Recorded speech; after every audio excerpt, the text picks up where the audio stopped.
Ассаламу құрметті достар, бүгін біз келесі сабақтар сериясын бастаймыз. Бүгін біз комбинациялық мат түрін көрсетемін. Испан партиясында кездескен ойын қалай өрбіді бастаймыз. E4, E5, атты F3-ке E5-тік сарбазға шабуыл жасайды. Атты C6-ға ол сарбазды атпенен қорғайды. Егер пілді C6, C4-ке жүретін болса, онда Италиян партиясы, ал B5-ке жүретін болса Испан партиясы. Идеясы патшаға рентген жасау. Рентген деген мына фигуралардың артынан патшаны көздеп тұруды айтады. Енді қараларда ойнайтын A6 жүрісін жасап ойнауға болады, және де атты F6-ға жүріп қарсы шабуыл жасап ойнауға да болады. Бүгінгі қарастыратынымыз атты F6-ға жүріп ойнаған кезде қалай өрбіді. Пілменен ол атты жеген кезде мына сарбазды ұттым деп ойлау қателік, өйткені оны уәзірдің алдындағы сарбазбен жетім болса, атпенен бұл сарбазды жесе, патшаның алдында. Онда уәзірді D4-ке жүріп, бұл сарбазды қос соқ арқылы қайтадан ұтып алуға қараларға мүмкіндігі бар, және де ашық позицияда екі піл өте мықты ойнайды. Енді бүгінгі көрсетейін деп отқан сабағымызды бұл пілменен оны жеген жоқ, бұл пока что әлі осыны сақтап тұр. Патшаны қысқа жаққа рокировка алмасу әдісімен патшаны сарайға кіргізіп қояды. Бұл стиль гамбитный стиль, яғни сарбазды құрбандыққа шалу.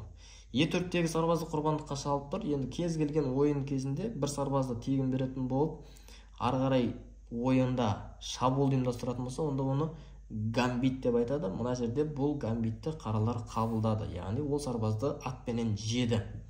E4-ке ақтарда да нұсқалар бар. D4-ке бірденен D4-ке жүріп, бұл патшаның алдын ашу арқылы ойнауға болатын нұсқасы бар. Және бүгінгі көрсетейін деп атқанымыз бірденен E1-ге тура фигурасын келесі рентгенді дайындайды. Енді қаралар оны қорғайтын нұсқасы бар. Оны жеп ары қарай мықты шабуылды ақтар ұйымдастырып кетуі мүмкін. Сондықтан бұл жерде қаралар атты D6-ға, яғни пілге шабуыл жасайды. Қаралардың осы пілге шабуыл жасаған пілді қорғауға асықпай, ақтар E5-ке атпенен сарбазды жеп келеді, яғни сарбазды қайтарып алды. Бұны жеуге болмайды пілді, өйткені жетім болса, менің сабақтарымдан көрсеңіздер болады. Ашық шах деген. Бұл тура жасырын түрде патшаға шабуыл жасап тұрғандықтан, атпенен атты жетім болса, ашық шах болады. Шах болған кезде патшаны қорғауға міндетті, ал атпенен уәзірді ұтып алады екен. Сондықтан бұл пілді әзірге атпенен жеуге болмайды. Қаралар не жүрді? Ол атпенен атты жеп тастады. Енді тураменен атты жеуге болады, ары қарай пілменен қорғайды. Қаралар тез-тез қысқа жаққа рокировка жасап, ары қарай ойынды дамытады. Өйткені ақтардың мына фигуралары ойыннан әлі тысқары қалып қалды. Ойынға қосылған жоқ. Ақтар бұл фигураны жеуге асықпайды, әзірге фигураларды развитие, яғни фигураларды дамытумен айналысады. Атты C3-ке. Қаралар бұл пілді, рентгенде тұрған пілді жеп, B5-тегі пілді жеп атпенен, мына сарбазды алдыға шығарып, мына пілдің жолын ашқысы келіп, бұл пілді де жеп тастайды. Енді ақтар бұл пілді, бұл атты атпенен емес, тураменен E5-тегі атты жеп, патшаға шақ қойып, қос соққы жасап, бұл атқа да тағы да шабуыл жасайды. Енді бұл жерде патшадан қорғайтын негізгі ең жақсы жүріс, ол әрине пілді E7-ге.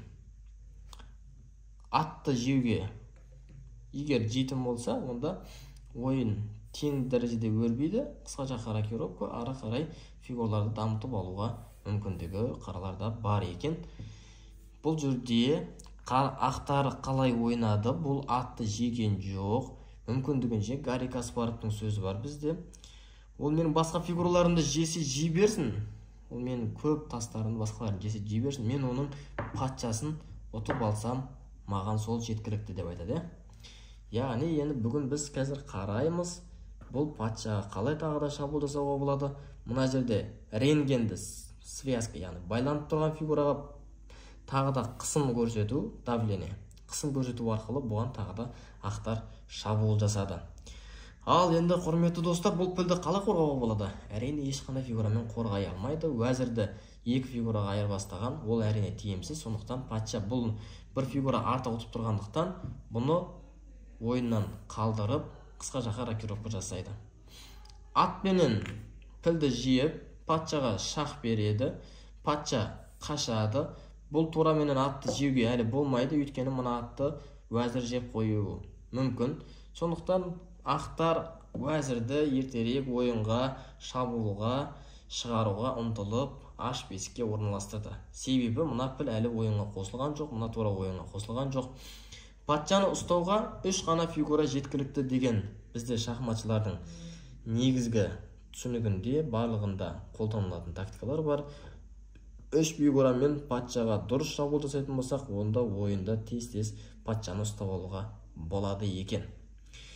Енді мына жерде комбинацияны қарап отыратын болсақ, мына атты әлі де жеуге болмайды, өйткені мына атты тура уәзірменен жеп қояды. Сондықтан қаралар d6-ға сарбазды жүрді. Бұл тураны қуғысы келіп жатыр. Егер тураны қай жаққа қашырса да, онда мына атты жеп қоюға ұмтылып жатыр. Енді қарайық. Тура ары қарай жүретін болса, онда мына пілдің де жолы ашылып тұр. Бұны тағы да жеуге және де мына атты қорғап алуға мүмкіндігі бар. Ақтар не жасады? Бұл жерде видеоны паузаға қойып тапсаңыздар болады. Екі ходта, екі жүрісте мат жасауға мүмкіндігі бар. Видеоны асықпай пауза жасап қараңыздар. Ал енді мен жауабын айтайын.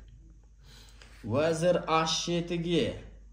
Бұл жерде уәзір тигін патшаға өзі кіріп шабуыл жасады, шах берді. Патша ешқайда қаша алмайды, уәзірді амалсыздан жейді.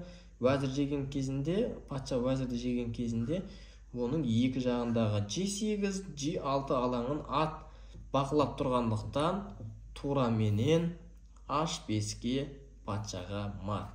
Тураны жей алмайды, алдын ешкіммен жаба алмайды. Жүретін жүрісі жоқ, сондықтан ойын осылай мат болды.